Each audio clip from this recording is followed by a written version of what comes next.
C'était une séance historique pour la droite aujourd'hui au conseil départemental de l'Essonne. La droite qui enlève à la gauche un département qu'elle détenait depuis près de 40 ans, qui plus est terre d'élection du Premier ministre Manuel Valls. Mais cette séance s'est tristement soldée par une passe d'armes entre Jérôme Guedj, le président socialiste sortant de ce conseil départemental, et Georges Tron qui était candidat pour être justement le président de droite de ce conseil départemental, mais qui a dû retirer sa candidature une demi-heure seulement avant l'ouverture de cette séance. C'était une candidature dissidente. Rappelons pour le contexte que Georges Tron est poursuivi depuis 2011 dans une affaire de viol présumé à sa mairie de Draveil. C'est l'une des raisons pour lesquelles une partie de la droite essonnienne n'a pas souhaité qu'il soit le président de ce conseil départemental. Et Jérôme Guedj a donc pris la parole à la fin de cette séance. Jérôme Guedj qui s'est félicité de voir que l'honneur de l'institution, je cite, avait été sauvé, en allusion donc au retrait de la candidature de Georges Tron. Je vous propose d'écouter la réponse de l'ancien secrétaire d'État.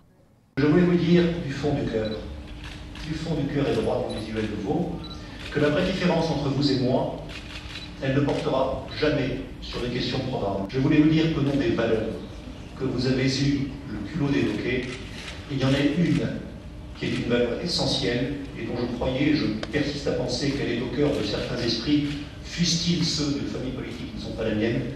Elle s'appelle simplement le respect de l'individu. Voilà, à noter simplement qu'à sa sortie pour sa défense, Jérôme Guedj, qui avait attaqué Georges Tron à plusieurs reprises pendant cette campagne justement sur ses affaires judiciaires en cours, a maintenu qu'il estimait avoir respecté la présomption d'innocence.